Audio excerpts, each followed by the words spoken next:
I'm Maria Metzler, the Executive Director of Helpline House. The global pandemic has affected us all differently. If you or your neighbors need food assistance, mental health counseling, rental assistance, or Parks and Rec vouchers, please reach out. Helpline House can help in many ways. Find us on the web at helplinehouse.org. It's what we do. Neighbor helping neighbor. Today's podcast is brought to you by Blue Canary. The bird has landed on beautiful Bainbridge Island, conveniently located at 499 Madison Avenue. ASE Master Technician Clint Ramsey brings over 15 years of experience, award-winning diagnostic skill, and a desire to reinvent the automotive repair experience.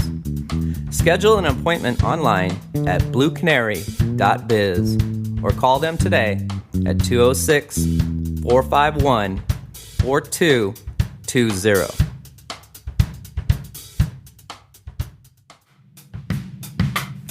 Today's podcast, in partnership with the island's own Pegasus Coffee Company, Bainbridge Strong is proud to offer this special release whole bean blend for a limited time.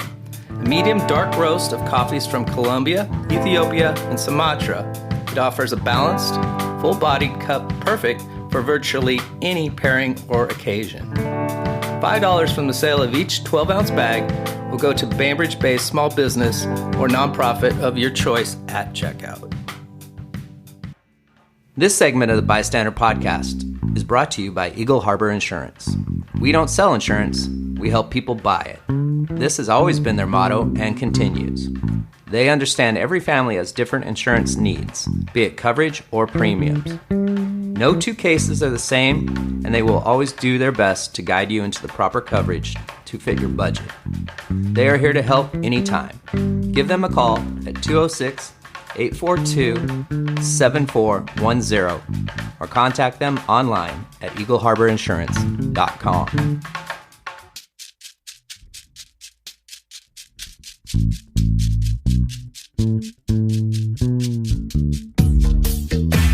I got something for your mind, body, and soul.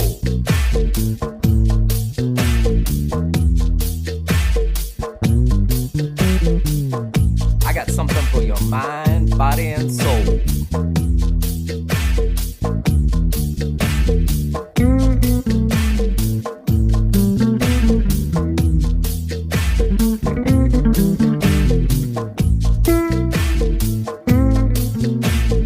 You have found the B.I.Stander Podcast. Now here's your host with the most, Tiny Tim.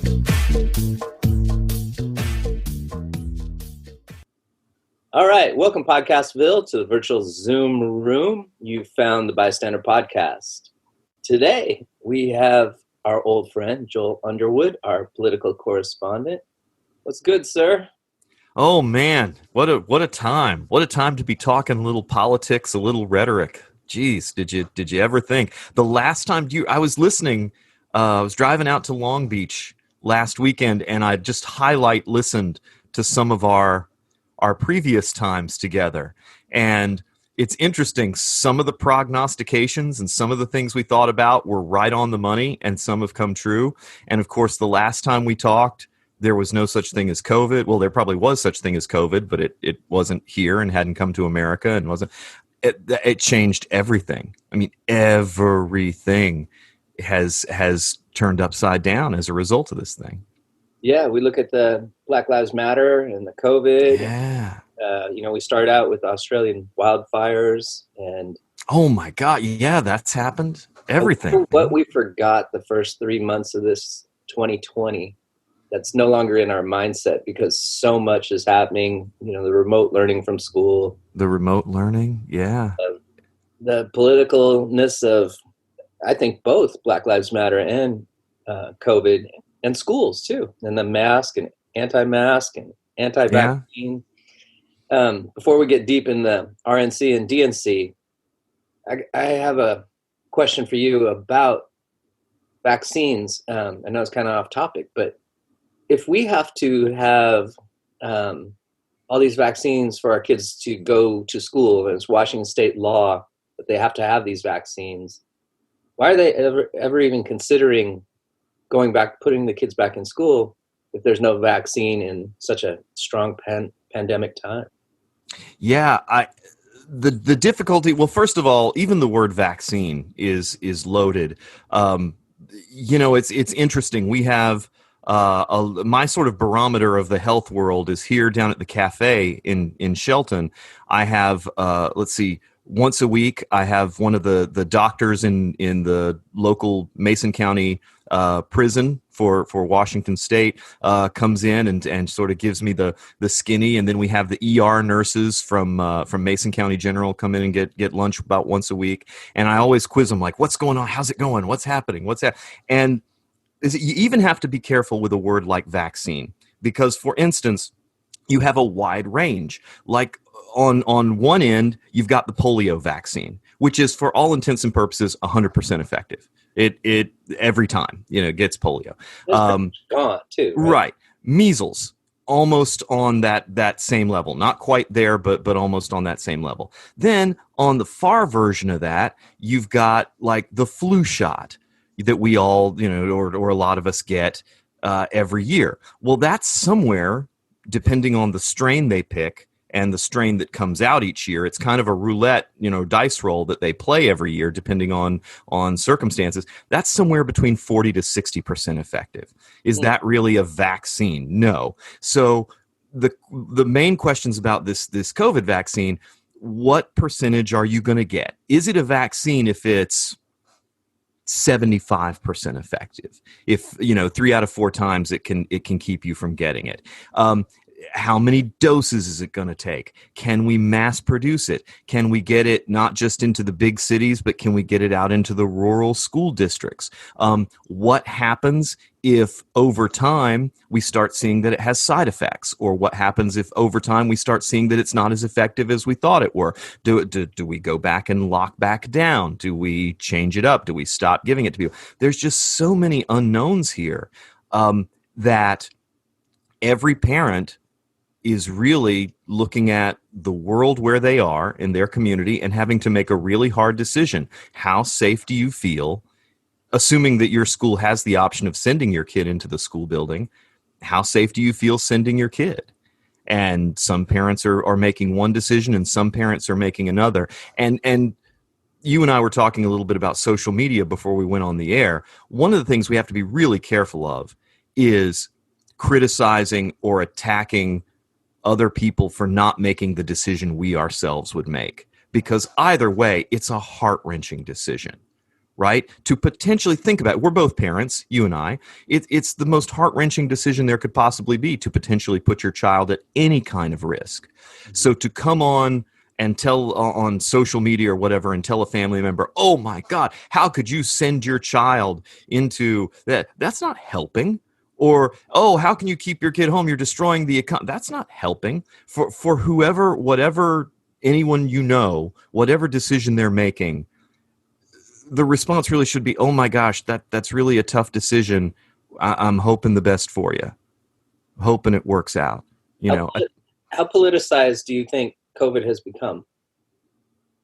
Oh, incredibly. I mean, listen, that's the world we live in. Anything's going to get politicized because politics is inherently power, and people like power. So you're going to use anything in the same way that race has become politicized, in the same way that masks. I mean, these little cloth masks, my little Seahawk cloth mask that I wear around. I mean, wearing one or not became somehow this political flag that you fly in certain parts of the world and certain parts of the country. It's become extremely political. The danger is, of course, when we let the politicization of it overwhelm the actual science and facts of it. Mm-hmm. And I am going to do that which I know to be unsafe to make the political point that I want to make. That's when things become dangerous. Yeah, the governor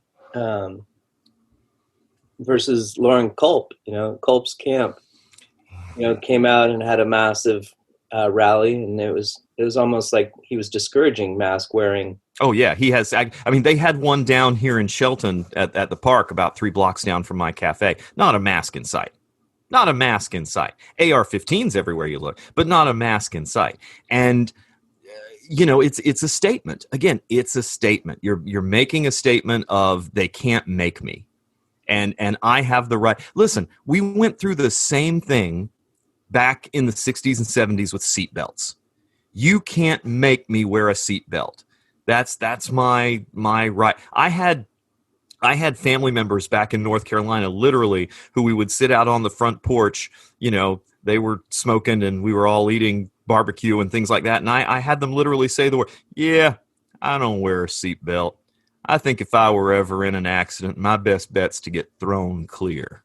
That's what people will say. You can't make me. And in the same way, there is a very independent strain in this country that believes I have the right to make my own decisions for myself, even if those decisions are self-harming. I still have the right to do that.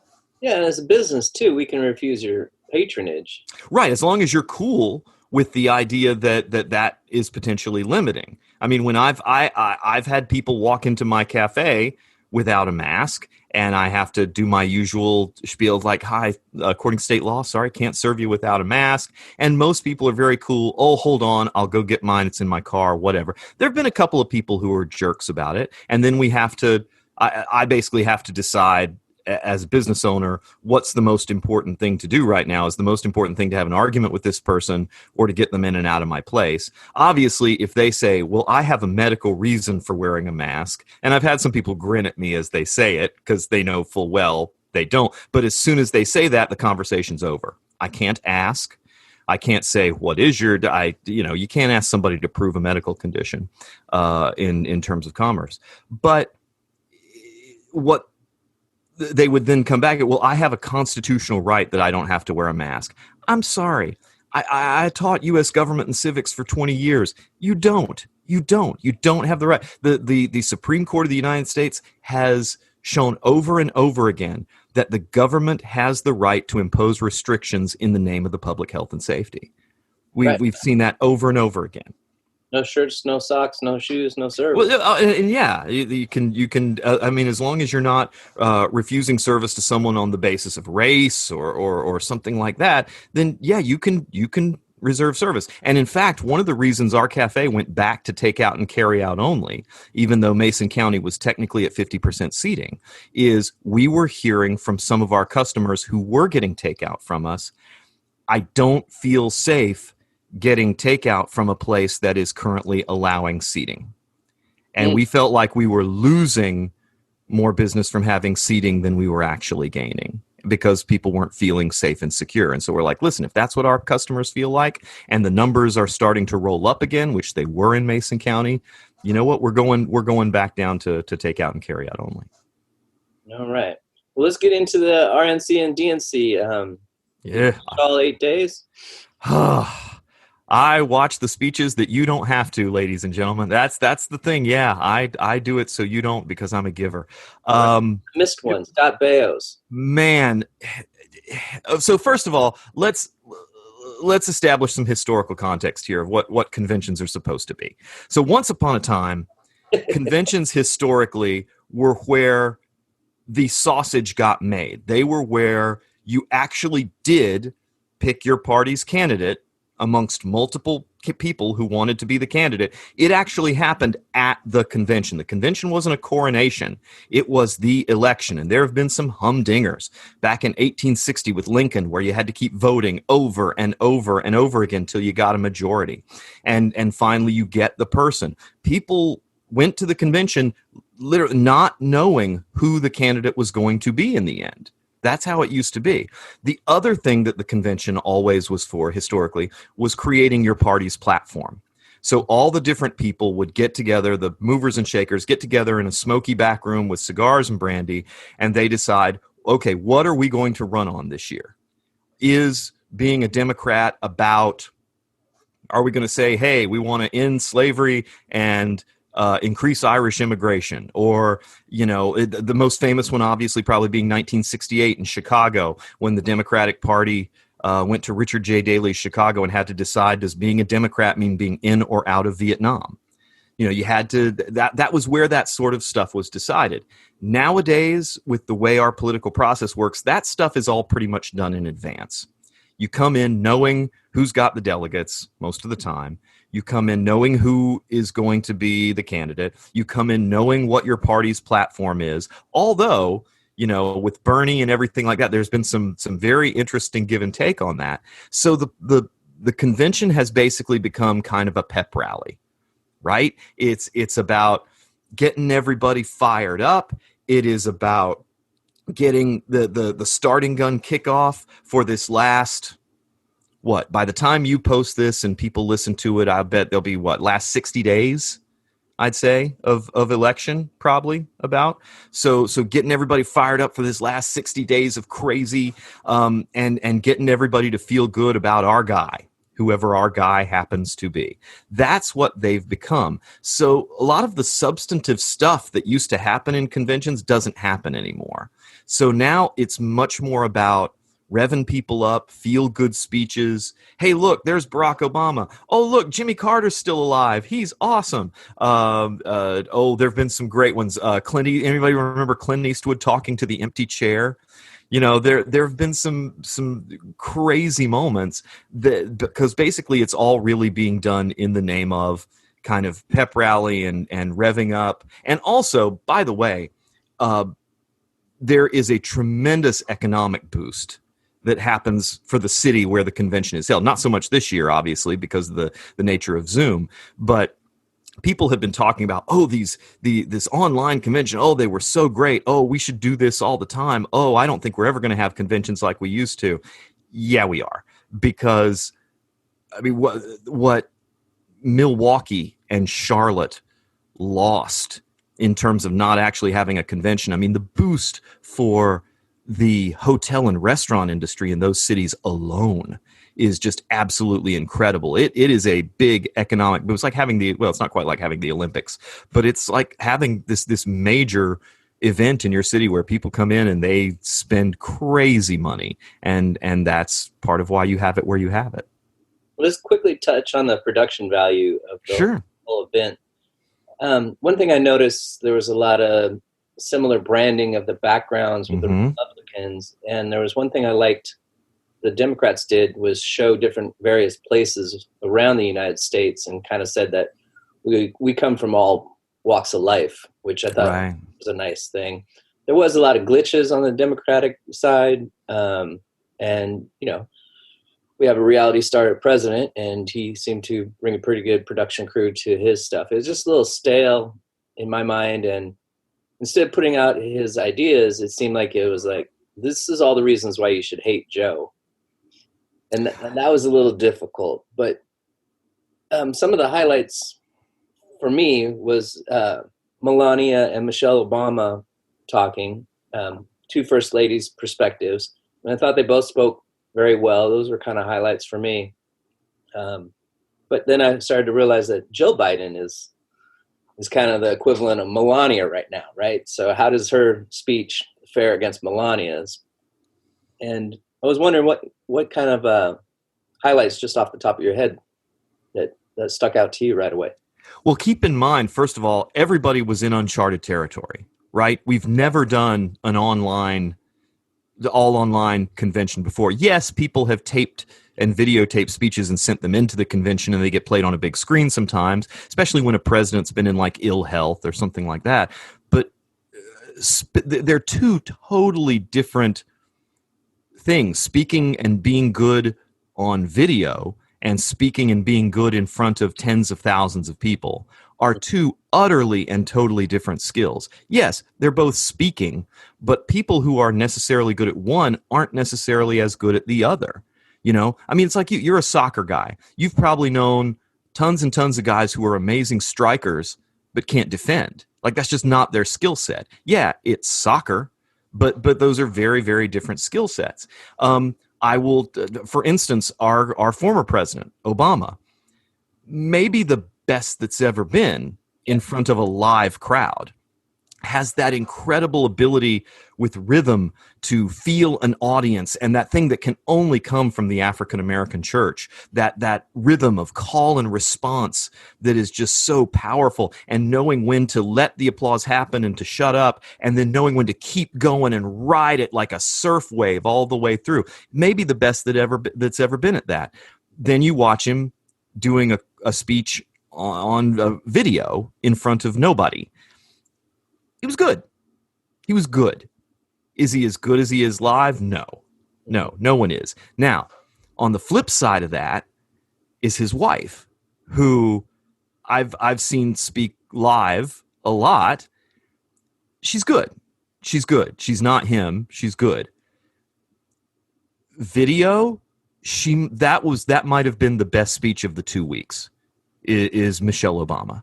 I mean, just she's made for it. The camera goes nice, and they gave her sort of the chest up and to the side, so they kept it tight the whole time. She's empathetic. She has exactly the right tone for it. The camera just loves her, and she plays to the camera well. You know, there's a saying in acting that you just can't lie to the camera. The camera, for whatever reason, for whatever sort of engineering accident that created it, it detects thought. It can see when you're faking it. And you can just see she means exactly what she says. And I felt like her speech, if we're just going to talk about quality, you know, we're not going to dive into fact checking and things like that, but just in terms of pure quality, hers was the best of the 2 weeks, and maybe one of the best I've ever seen. Whereas you saw what the Republicans did. They took, and we can have a nice ethical discussion about this, they took the White House, they took a governmental structure, they took and they turned it into a giant convention hall. They took the Rose Garden and they sat 1,500 to 2,000 people out there, and put people out there. So people were speaking, by and large, some weren't, but by and large, to a live audience.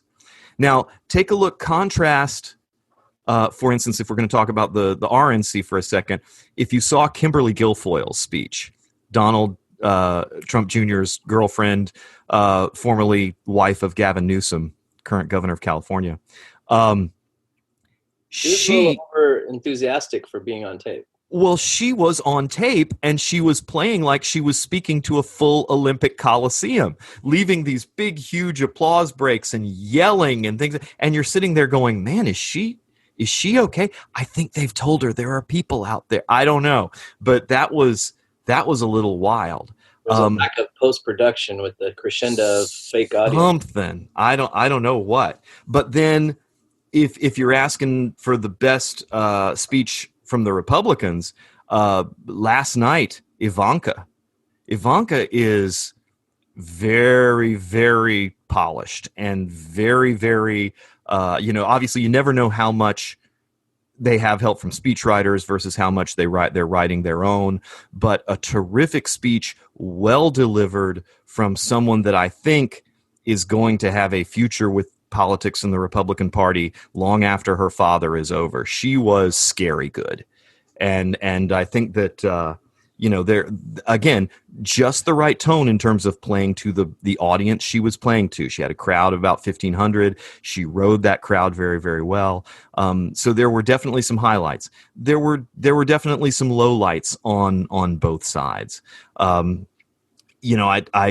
Donald Trump Jr.'s comes to mind, with the red eyes and the half closed all the time and the strange rhythms. I watched this guy and I thought, I'm not sure he could pass a urine test right now. Like this, he may be flying on something. We'll see.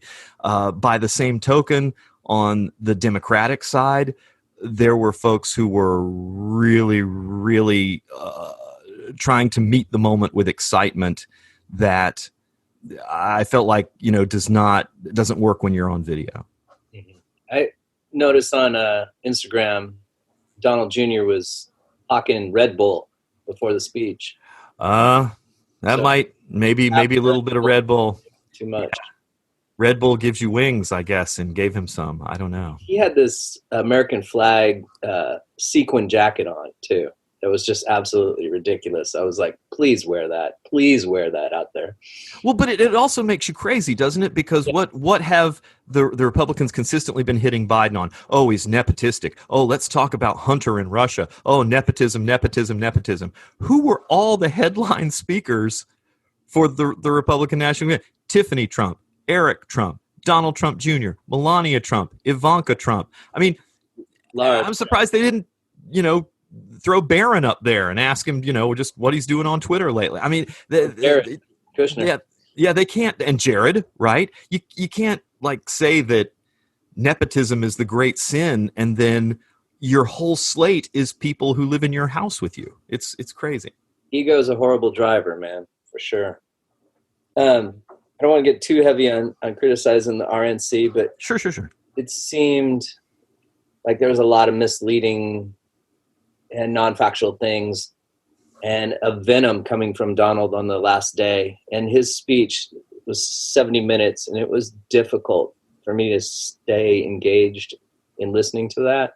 And it seemed like it was disrespectful to his opponent, and that, he had exaggerated a little bit more of his worth and what he's accomplished.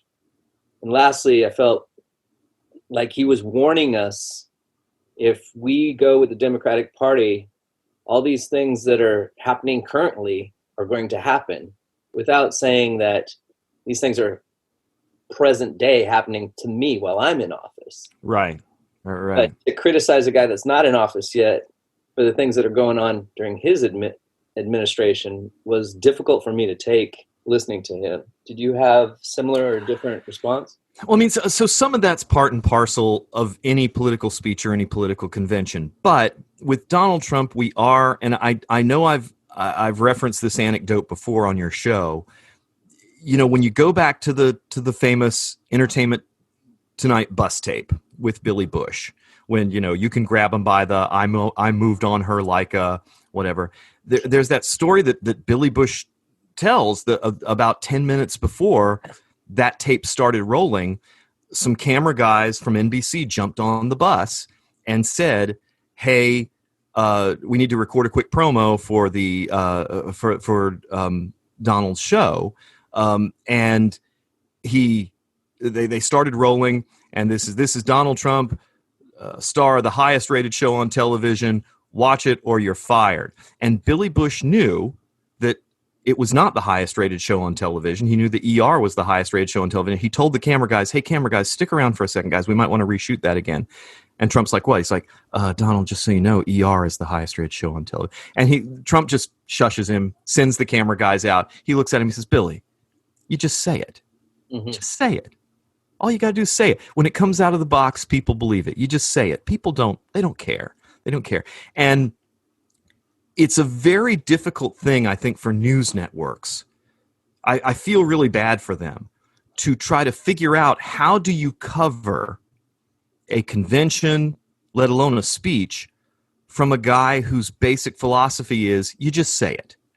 You just say it. Because on the one hand, if you constantly fact check it, let's say just for fun, let's take an imaginary situation. Let's say that pick your network, ABC decided they were going to run a ticker under the bottom of Trump's speech, fact checking every time he said something that wasn't true. NPR would do something very NPR and some of those networks would do something like that. Well, number one, first of all, now you've just played into his narrative that the press hates me. Right? He almost wants you to do that, because what is he selling his supporters? He's selling it, the press is against me, the press hates me, because any good conspiracy theory is self-sealing, right? If you've ever been into any conspiracy, or you've known somebody who's into conspiracy theory, part of the conspiracy theory is, well, if anybody tells you it's not a conspiracy, they're obviously in on it, right? It's self-sealing. So in the same way, it's brilliant. If you basically say the press is against me, anytime the press facts check you, well, of course they would, because they're against me. And so on the one hand, you can't really do that. But on the other hand, if you just let it go and you just let him say whatever he wants to say, you are in fact using the press as an enabler of falsehood, which is wrong. For instance, I'll give you a perfect example. 3 different times in his speech, Donald Trump said the United States is energy independent. Oh, I've taken us to energy independence. We have gone from being an importer to being energy independent. Okay, the United States uses about 20 million barrels of oil a day. Of that 20 million, about 9, almost half, are imported. We import 9 million barrels a day. That's not energy independence. It's not even close. But if you run a ticker under the screen or you interrupt and say, by the way, the president just said that we are energy independent, we import 9 million barrels, you're just playing into his narrative that the press hates me.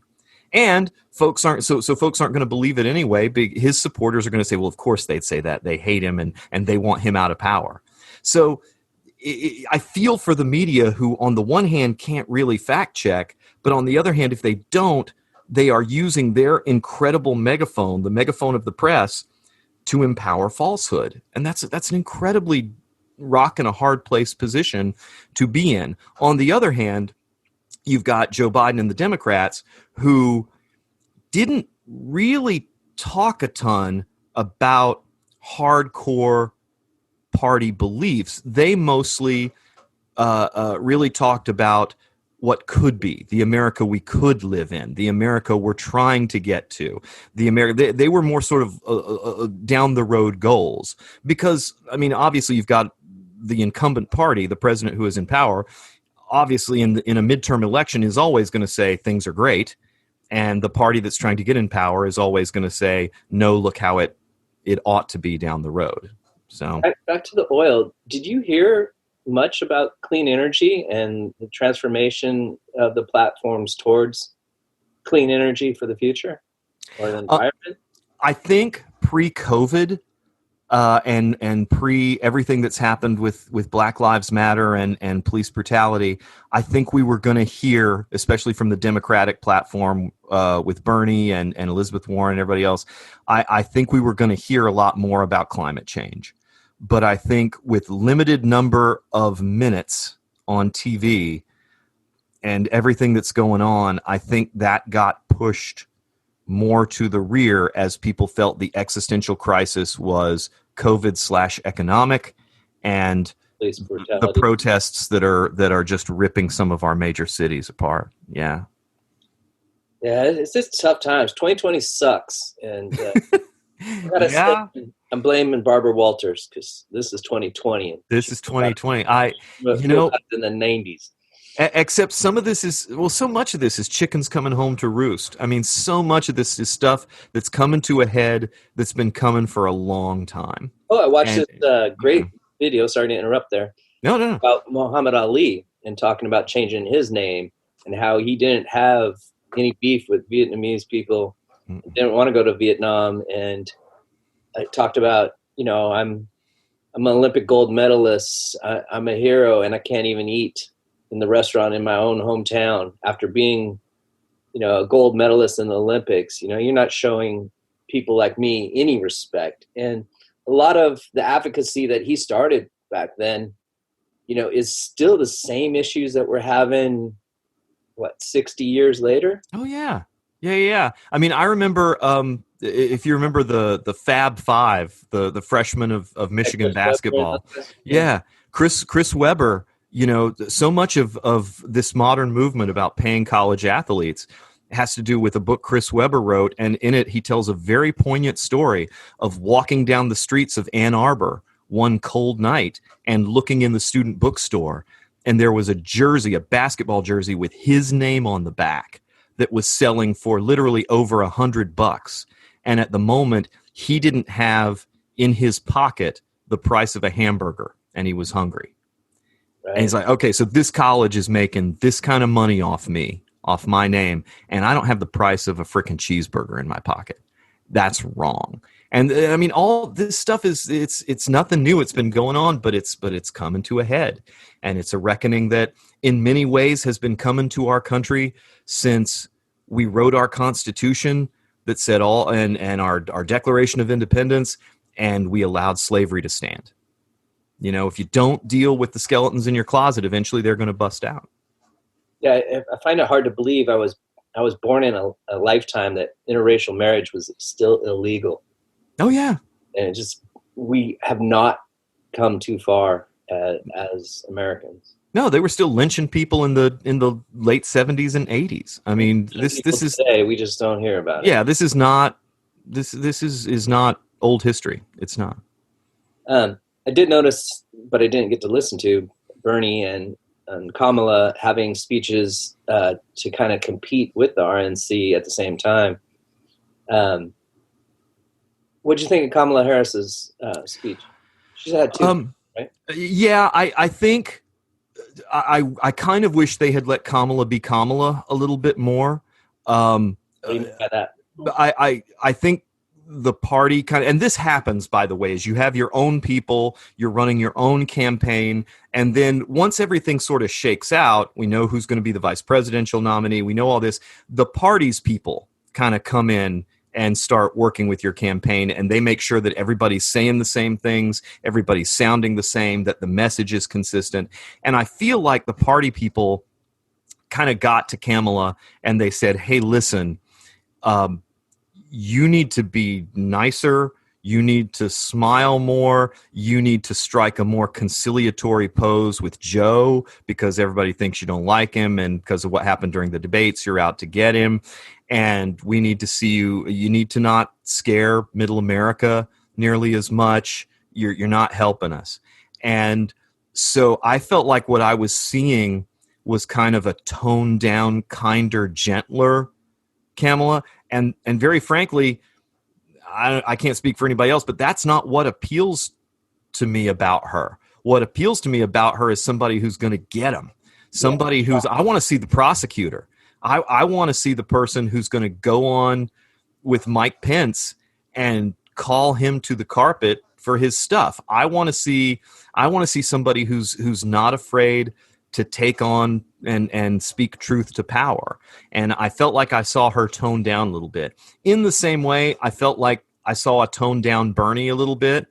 I like Bernie a little bit more when he's angry. I like Bernie a little bit more when he is taking on large-scale corporations and being the one person who is willing to call out the economic inequalities in this country, and when he sort of can't we all just get along as Democrats because Trump is the most important existential threat. Yeah, okay, I see that strategically and logistically, but it's the party needs that. The party needs fire. The party needs the engine. It's kind of the 7 degrees of Howard Dean, right? When he got a little too overenthusiastic, and then he was just shot out of a cannon and non-existent after that. To a certain degree, yeah. I mean, he was one of the first real victims of enthusiasm, of combination, just the fact that video never dies, and the beginnings of social media. I mean, that clip, that scream got played over and over and over again, in the same way that the video, the picture of Michael Dukakis in the tank in the army helmet, that was the nail in the coffin. I mean, sometimes these little images. Down Bible. Who let him take that? Oh my God! You know, sometimes these little things happen, and they can submarine the whole thing. Yeah, like when Bush was reading the Upside Down children's book to the kids, you know, he was just in shock about 9/11, and I gave him a pass on that. You being a former debate coach, maybe a soon to be additional. Oh, I don't think I'm going back to that world, but yeah, for a long time. Mike Pence is a debate champion. If we're talking about vice president candidates or the current vice president, who wins in a debate if Kamala does not become that strong district attorney, speaking of strength to power? Okay, so in the coming 60 days, let's lay this out at the beginning. There doesn't have to be debates, right? The debate, there's no rule that says the candidates have to debate. A third party proposes, usually a network or League of Women Voters or something like that, and both sides and their people have to agree. Like both sides have to agree to have a debate. There's no rule that says there have to be one. If I were pretty much on either side of this ticket, with the possible exception of Kamala herself as a vice presidential nominee, because she has nothing to lose, I wouldn't have them. I wouldn't agree. If I were Biden, I wouldn't want to. If I were Trump, I sure wouldn't want to. If I were Pence, there's nothing to be gained. I mean, look, think about it this way. If they put, in the most recent poll, they said if you put undecided voters, the people who say they're undecided, together with the people who say they're going to be they're voting for third-party candidates, together with the people who say, I don't really care, I'm probably not going to vote. If you put all three of those groups together, you just barely get 10%. Barely. Everybody's picked. Everybody knows who they're voting for. There is nothing to be gained, really, by these debates, and there is everything to be lost. Both sides could have a terrible showing, and you could actually get people less excited about coming out to the polls. There is nothing to be gained by these. If I were Pence, if I were Trump, if I were Biden, there's nothing to be had by these. The numbers aren't going to move. Right. Let's just something to be lost, though, for the person. There is something to be lost. Down the debate when the other person wants the debate. And I think so there's a bit of difficulty debating somebody that likes to mislead or possibly lie in a debate. So that's the thing. I mean, if I were Biden, and it's not going to happen, the only way I would agree to debate Donald Trump is if there were going to be, like we were just talking about, some sort of real-time fact-checking. If they were going to, I don't know if it's a screen crawler, I don't know if whatever it is, but unless you can assure me there's going to be some kind of real-time fact-checking, I'm not stepping on a stage with that guy. Why? Because he's shown he just says stuff. He just says stuff, and there's no check in the system. Now, you're absolutely right. You do have to be careful how you do it. You don't do it in a sense of cowardice. If you're Trump, you say, listen, I have the important job of getting the country out of this recession and dealing with COVID right now. I don't have time for that. And if you're Joe Biden, you say, listen, this guy has shown that he in no way respects truth in media or truth of the American people. Debating him doesn't do it. You have to basically say, listen, there's a reason I'm not going to do it because it's not worth my time. But there's really nothing to be gained. I'll be surprised if there's debates. I really will be. Yeah, I think there's going to be one, and then it's going to get scrapped. That could happen. That could absolutely happen. That's my thought on that. Because they won't be able to agree to. Because remember, they don't just have to agree to a debate; they have to agree to terms. So they'll say we agreed to debate, but Donald wanted to have an audience of 2,000 people, and I don't think that's safe, so I don't want to do it. And Joe's he doesn't want to do it without being in front of the American people because he's afraid, so I don't want to do it. It's going to be the old playground bully thing. Well, I'd kick your ass right now, but we got to go eat lunch. I think it behooves Mr. Biden to slow play this, because what's the old saying? The more you speak, the less doubt that you're a jackass or something like that. Right. Better to keep your mouth closed and let people suspect you're a jackass than open it and remove all doubt. Yeah, that's an old saw. And yeah, I mean, he has so far, I think, played this very well in realizing that Trump and his tweets and Trump and his various interviews. I mean, that Axios interview. Oh my God, where they're passing the charts and the graphs back and forth. Trump is often his own worst enemy. So let that happen. Cherry picks data. I think cherry picking is kind. I think he makes up things out of whole cloth. I think if you cherry pick things, at least at the end of that you have cherries. And I think that this is just he just again, I go back to he just says stuff. And here's the thing, it's worked for him. He counts on the fact that the American public is either too busy or in some cases too lazy, or that the modern journalistic establishment has made it too hard to fact check. Well, Joel, there's still droves of unmasked supporters coming out to rally in his favor, all over. Now, look at the Idaho in Boise this week, where the armed, unmasked basic militia wanted a seat at the table for discussions. And there was an example of that happening a year ago, a peaceful protest where people are sitting there in front of City Hall and they all were arrested. Then a bunch of cowboys unmasked come in with guns and ask to break the social distancing barriers within the courthouse there, or the whatever you call it, and nothing happens to them. They get a seat. I see large groups coming out that are real strong Trumpsters. So. Well, I'd be careful about using the word droves. I mean, yes. Okay. Has he absolutely abandoned any pretense of playing to the reasonable middle, and has basically decided that his thing is to throw red meat to the extreme right? That's absolutely what he's decided to do. And so those people are coming out. I mean, look at this kid in Kenosha, who went, and his mom drove him there, and then went out later that night herself and got her camo on and her AR-15 and went out into the woods with her buddies. I mean, these are the people that he's playing to, because that's kind of what he's got left. And so the question is, again, with both of these guys, with the undecided numbers being so small, how many of your people can you get out? Can the Democrats energize their folks and get more of their people out than Trump can get of the far fringes of the party out? That's what's going to tell it, not who wants to vote for who is going to get up. And by the way, this whole post office and mail-in ballot thing throws a whole new wrinkle into that. Well, that's because Melania doesn't want Donald to get another mail order bride. Whew, she wasn't awful. But again, the camera, I go back to what I said about Michelle Obama. The camera can detect thought.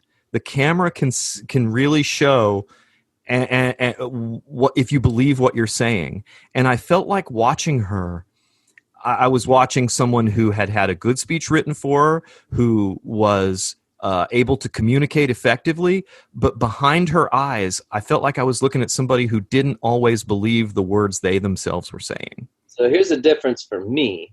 I watched Michelle Obama, but I listened to Melania Trump. Interesting. So I did not get the keys or the tips or the body language from Melania at all. I'd never, well, I wouldn't say never, but I rarely hear her speak in public. And I didn't think that she was going to be so articulate. And when like Bette Midler came out saying she can't even speak English, she can speak 7 languages. And she's absolutely, she's a formidable woman in her way. Yeah. Yeah. That's bias or prejudice before you give somebody a chance. So yeah. Well, and what you're talking about is a very interesting phenomenon. The most famous version of that is the 1960 presidential debates between John F. Kennedy and Richard Nixon. And this is back when a lot of people still listened to big political events on radio. And Kennedy, of course, who was younger, who was attractive, who the Kennedy family had friends in Hollywood who could teach them about makeup and cameras. And it was the first ever nationally televised presidential debate. And the numbers were stunning the next day. The people who watched it on TV overwhelmingly thought Kennedy had won. The people who listened to it on radio and had not seen Kennedy and had not seen Richard Nixon's, deep eye-shadowed eyes and his 3-day growth and all of Richard Nixon's famous stuff, overwhelmingly thought Nixon had won. So those things can make a huge difference. Absolutely. Yeah, that's an interesting point right there. Let's talk a little bit about the inflamed or exaggerated things of Trump's speech. I thought, well, let me back up real quick. I'm talking JFK. Jackie O's garden got replaced by Melania, and that garden, I guess, cost $20 million. To rip up everything she did historically. That was a tearful moment, really. Being a gardener and a plant enthusiast myself, I was just like, so much history there, and you just whitewashed it. Well, and we have rules. I mean, look, Mike Pompeo, the Secretary of State, taped his speech while he was on a taxpayer paid for what was supposed to be a diplomatic government mission to Israel. And you're not supposed to you can get in big trouble calling for campaign donations from a government phone inside a government office. That's why every president who is running for re-election immediately has to establish a CRP, Committee to Re-elect the President. And you have to have offices outside the White House, and you have to have things outside of your area, because those two things, getting you re-elected and running the people's business, are supposed to be incredibly separate things. And again, as we've seen over and over again with this president, his overarching philosophy is, so make me. Make me. He asked forgiveness for permission. Right. And I'm going to use the White House for all intents and purposes as a prop and turn the lawn into a giant convention center. And you're not, that flies in the face of everything we've established and all the various different rules for ethical campaigning. So we're talking about body language and tells, and you play poker? A little bit. Been known to.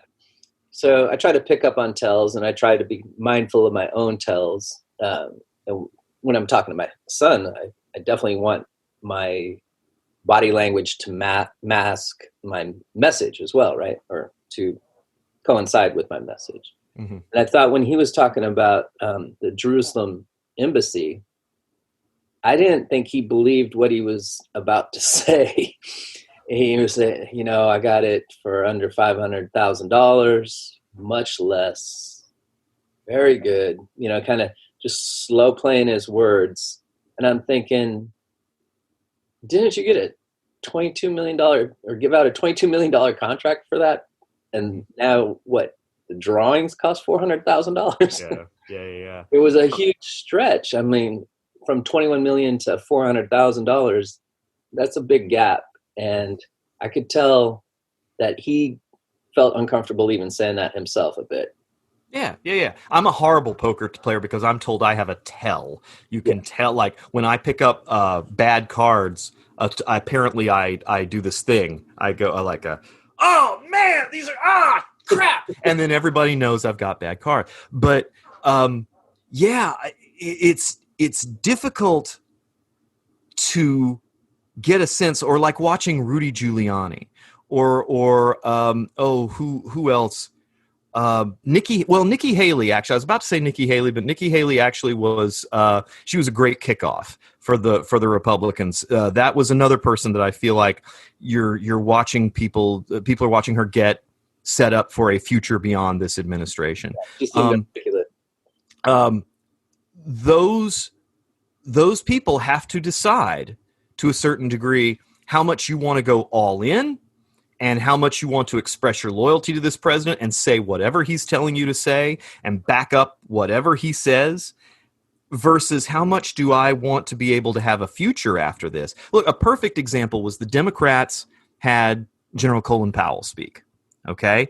Colin Powell, famously a bit conservative, bit Republican, so he sort of looks like a big get to come over and speak at the Democratic convention.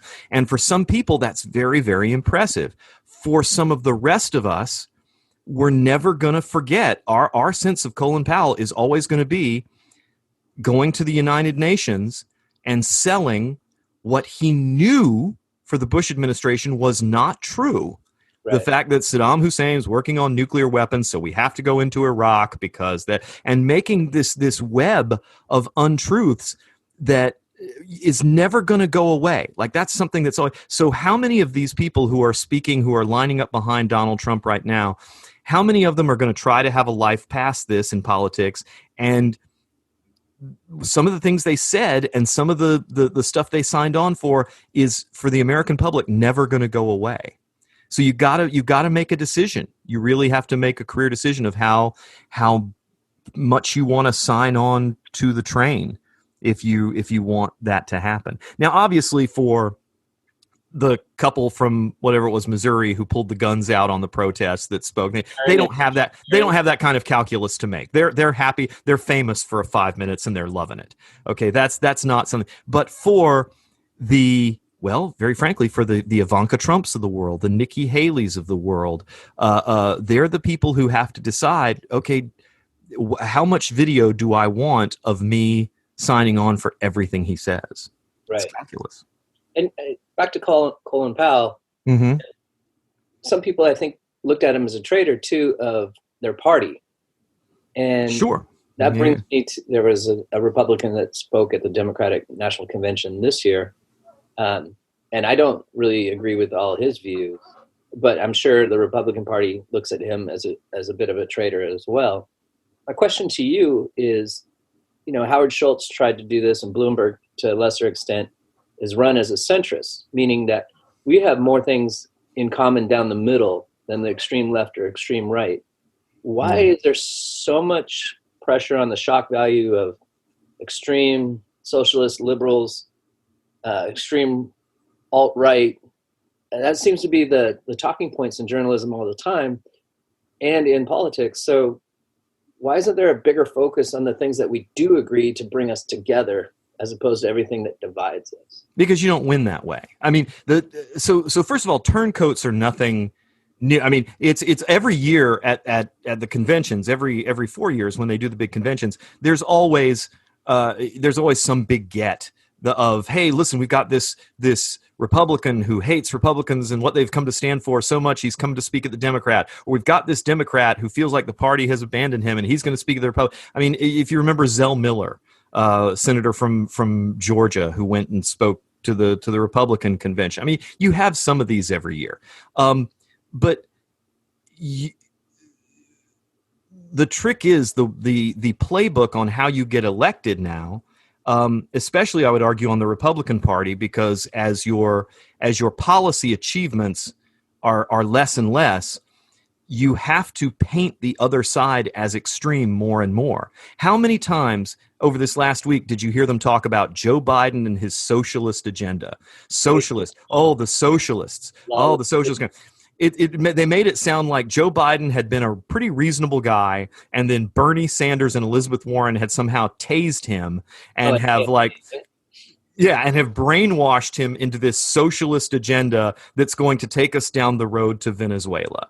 And actually, you and I have sat at these microphones before, and we've talked about the fact when it looked like Bernie was still a viable contender in the race, the goal is what the Democrats have to do is when Bernie and AOC say socialism, they want you to think Scandinavia.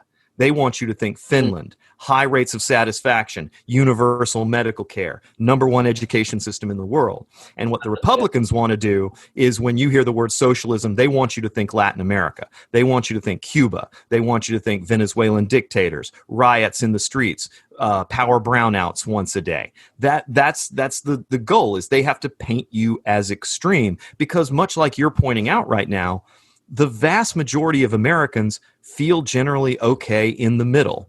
Different people have different versions of the middle, but yeah. So the playbook is you've got to paint your opponents as extreme, and you have to cherry pick, and you have to basically take significant single policies and things like that, and paint the world for the voter that if you elect my opponent, if you elect Joe Biden, if you elect Donald Trump, the country will begin to dissolve. And how many times did you hear the Republicans say, you will not be in the America that we have had. You will not be in the America that you recognize. That's what drove me nuts. We're in that now. Everything that he said would happen. But that's the thing. America is always changing. America is never static. America is not the same in 2020 as it was in 2000. And it wasn't the same in 2001 post 9/11 as it was in 1995. And it wasn't the same post Vietnam as it was pre-Vietnam. America is always changing. And so to appeal to these voters by saying, if you elect this candidate or if this party gets in power, you won't have the same America you've had before, it's never static. Mm-hmm. That's a specious argument. Yeah. Do you think it was a smart move, or they should have let AOC speak longer? Well, let's put some context on it. I mean, she is still basically a first-term congressman. I mean, yes, she's powerful. Yes, she's telegenic. Yes, the squad, is what the squad is. But very rarely do first-term congressmen get to come up and make big convention speeches. Well, I mean, that's rarely do you have 8 family members make convention speeches. Well, that's true too. That's on another thing. So I mean, it's it's not something that's normally done, would be to propel her into this Bernie Sanders, Elizabeth Warren. I mean, I was less concerned about the fact that she didn't get to speak as long as the people who didn't get to speak at all. You know, where was Julian Castro? Where was Beto O'Rourke? Where were these voices of the Democratic bench that are going to have to be the power brokers going forward? Why was Andrew Yang basically relegated to doing an introduction speech in the same way that Pete Buttigieg was? I mean, if these are the people that you want to carry the water for you in the years going forward, as you potentially try to elect a candidate that, if he takes office, by the time he's out of office after being a 2-term president, will be 86 years old, you've got to give them more oxygen than that. Team, right? You know, you're only as good as your weakest player on your team. Yeah, you got to have I mean, what are the Mariners doing right now? Trying to build a farm system. Got rid of Taiwan Walker. I cannot believe that. Oh, yeah, Taiwan Walker. Well, he's going to come back. They're just renting him out to Toronto for a few months. They're going to bring him back. Seriously, other than Kyle Seager, I don't know a Mariner. You know, Kyle Lewis is the best rookie of the year. Kyle Lewis, incredible. I didn't watch after they got no. Kyle Lewis, amazing, man. He's hitting the cover off the ball. He's incredible. But that's what I'm saying for the Seahawks this year. I think the team is stacked. If we have a football season, that'll be fun. September 10th, get your fantasy. Shout out to Sports Illustrated. But yeah, it's gonna be. It's going to be, if you want your party to have a bench, if you want it to have a new generation of leadership, the convention is the place you do it. Look, if you want to see one of the best speeches ever given by anybody, anywhere, like up there, Gettysburg Address good, go back and watch the year John Kerry was nominated and watch one of his introduction speeches by a young first-term senator from Illinois named Barack Obama. That speech, most of the country has no idea who he is. Most of the country has never heard his name outside of Illinois and the rest of the Midwest. And he walks in and blows the roof off the dump. One of the greatest speeches you will ever see. It's all there. Rhythm, cadence, alliteration, assonance, everything mankind has learned about rhetoric since Demosthenes. And he walks in and just blows it up, and everybody looks at him and goes, oh, who's this? Mm-hmm. Here's the next generation. Here's the future. The conventions are still a place where you can do that if you give them time to speak. Yeah, and I think AOC has a huge future. She can. She absolutely can. Obama, do you think he overemphasized his play in the auto industry and saving the economy when he spoke? Well, it's not that he was trying to emphasize his. That's one of the things that he handed to Biden. And he was very clear at the time, Joe, do this. Joe, I'm giving you this job.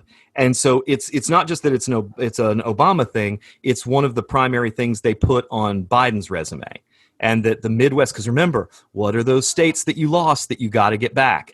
You got to get back Wisconsin. You got to get back Pennsylvania. You got to get back those voters who voted for Obama and then turned around the next election and voted for Trump. Well, what are those voters? A lot of those voters are factory guys, machine guys, UAW, union guys, auto worker. So the idea of saying, hey, I put Joe Biden in charge of saving GM and GM still exists today, that's a big resume point.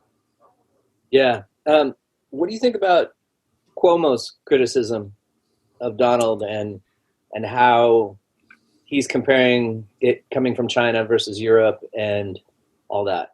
Well, you know, Donald's a New Yorker. So with Cuomo, you're dealing with somebody who knows him kind of better than anybody. Yeah. They've had to work and coexist hand in glove for a long time. By the way, if we want to talk about another great speech at a Democratic National Convention, look at his dad. Governor Mario Cuomo made a great speech during at the midterm for Ronald Reagan. Obviously, they ended up losing, but his speech of getting us all there together and all down the trail together is a terrific, terrific speech. I think that Cuomo was given a specific job. And that specific job was, hey, listen, you've been in the place where everybody has seen Corona hit maybe the hardest. And you have to speak from a place of experience and pain. And the theme needs to be, Donald, can't see us. Donald is ignoring us. Donald can't hear us. And he's too focused on whatever it is, a Chinese trade deal, or calling it, I won't even repeat some of the names that Donald Trump has given to the coronavirus. But the idea that that Andrew Cuomo has to be able to talk from a place of, I know this guy, I know what's going to happen. And again, I know what's going to happen if we get 4 more years from him. Everything you've seen, magnify it, and it's going to keep happening. Okay.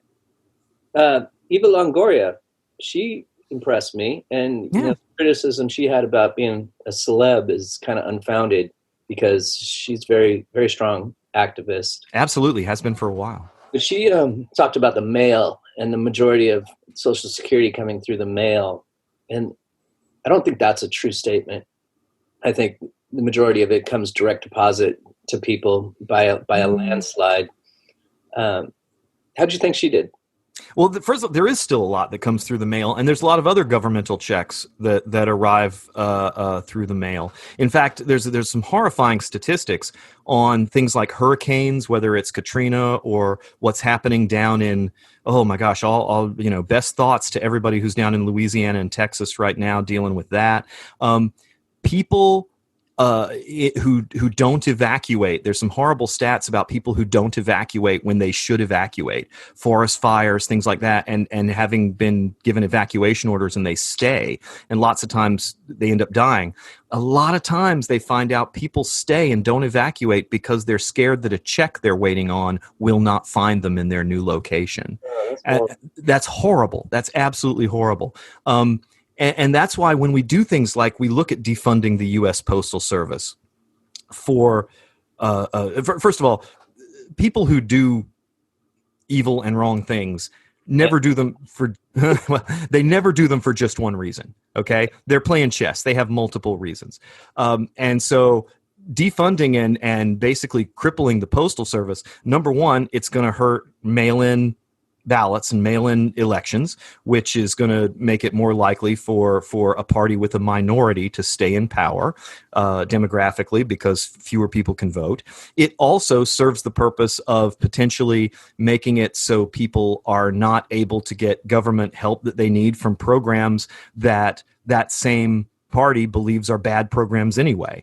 You know, these New Deal and Great Society and War on Poverty programs that they feel like are taking the country down the road to socialism and we're the problem. You know, there's a don't get me wrong, there is a conservative movement in this country that believes that everything in this country has been wrong since the New Deal, that FDR took us on the road to socialism, LBJ enhanced that with the Great Society, and that we've been on the wrong track since then because we've been teaching people to be dependent upon government. And so anything that makes that more difficult, anything that makes it harder for people to be that way is good.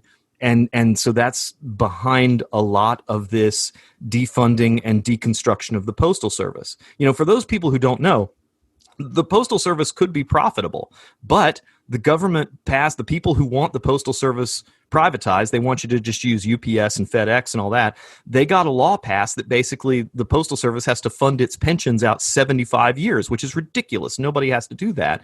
And so it's basically a case of handicapping the Postal Service and making them insolvent, and then pointing a finger at them and going, look at you, you're insolvent. You're not doing your job very well. And therefore we have to take responsibility from you. Do you think this, and I know you got to go for lunch rush there, so I'll let you go here in a moment. But do you think this disruption of the mail service is going to help or hurt either party? I don't know. It depends on how effective it is. For instance, here in Washington, we're used to voting by mail. Yeah. And if you're smart, you don't put your ballot in the mail. You take it to the local drop box. You know, my family, we live in Olympia. There's a local drop box right in the parking lot of the grocery store, and we put ours right there. And hopefully that's what a lot of people do. One of the things that I think that we're not talking about a lot, that is going to be something that's going to be tough for people who aren't used to voting by mail to get used to, is the spectacle of election night. You know, we love election in America. We love our spectacles, and we love our condensed spectacles. Right. We love the Super Bowl. Because it's all happens all at once. We love the World Series. It's We more love like Olympics and World Cup because it's every 4 years. There you go. Well, okay, there you go. We love New Year's Eve. Watching the ball drop and it all just happens there. And we love the spectacle of election night. You tune in and you watch different states on the TV turn red or blue. And before you go to bed, generally, find out Hillary won. Right. You find out, okay, if we go to primarily mail-in ballots, the price we are going to pay for increased accuracy and increased participation, which is, by the way, a good thing and a price worth paying, is we're going to have to kind of give up the spectacle of election night because stuff is going to take potentially days to roll in. Now, we're used to that here in Washington, right? We're used to unless the percentages are just absolutely gigantic, the local TV stations and the local newspapers don't declare a winner for days because those ballots keep rolling in. And so the thing you have to be careful about with that is, and I guess we can end by talking about, we're back to talking about speeches again, the concession speeches. Concession speeches are often overlooked, but they're incredibly important because when it has been declared that there is a winner and a loser in an election, like, Hillary is going to lose and Donald Trump is going to be our next president. The TV stations, the networks, everybody can say everything they want until, for instance, John McCain comes on TV in 2008 and gives a concession speech and says, "I'm out. It's over." Then that makes it official. Like, we have elected the first African-American president in our nation's history. It is not Barack Obama's acceptance speech that night that does that. It is John McCain's concession speech that says the fight is over that's done that. And it tells your people to stand down, get ready. You've got a new president. Try to work with a new government.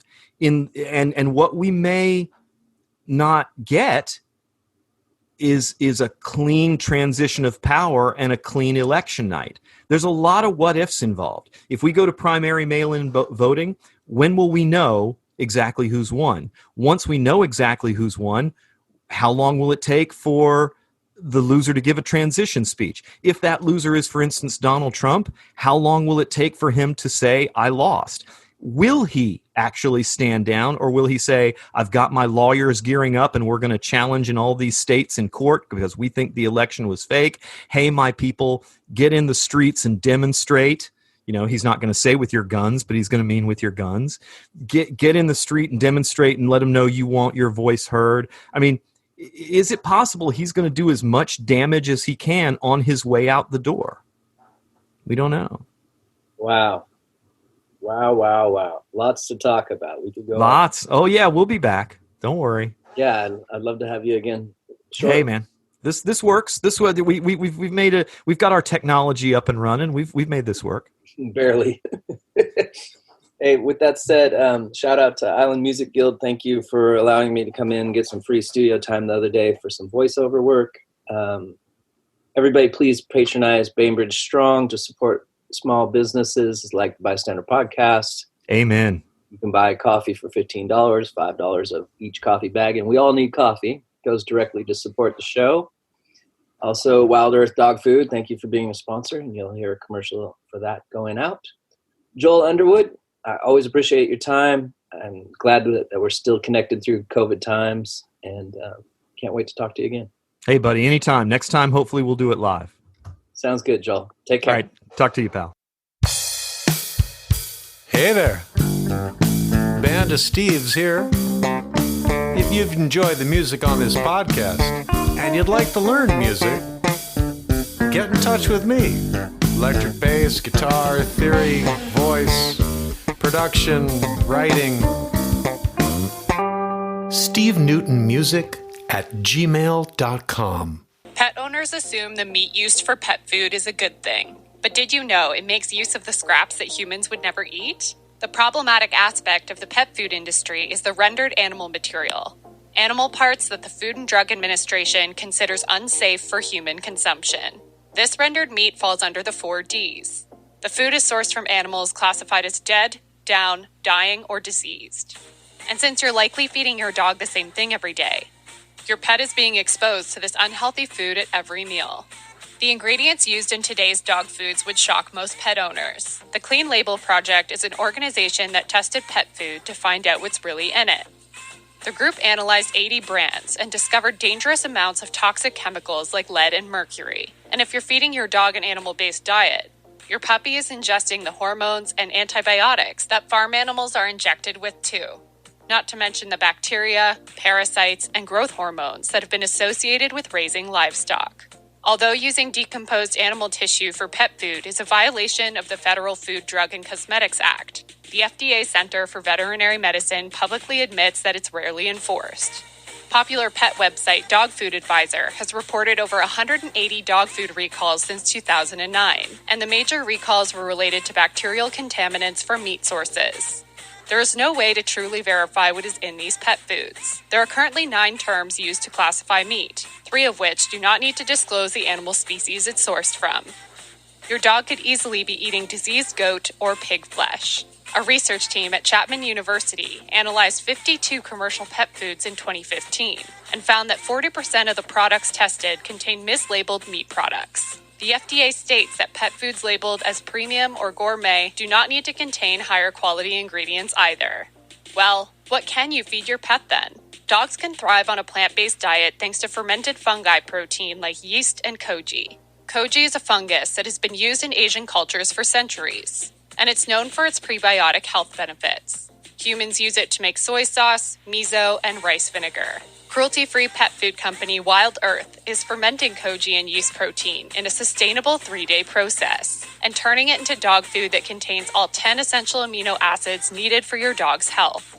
Dogs don't need to consume unnaturally large-bred animals to get the nutrients they need. Yeast protein provides 49% protein by weight, whereas steak only provides 24%. And fungi's low carbon footprint makes it better for the earth, too. Your pet counts on you to make the best choice when it comes to food. Make it the right choice.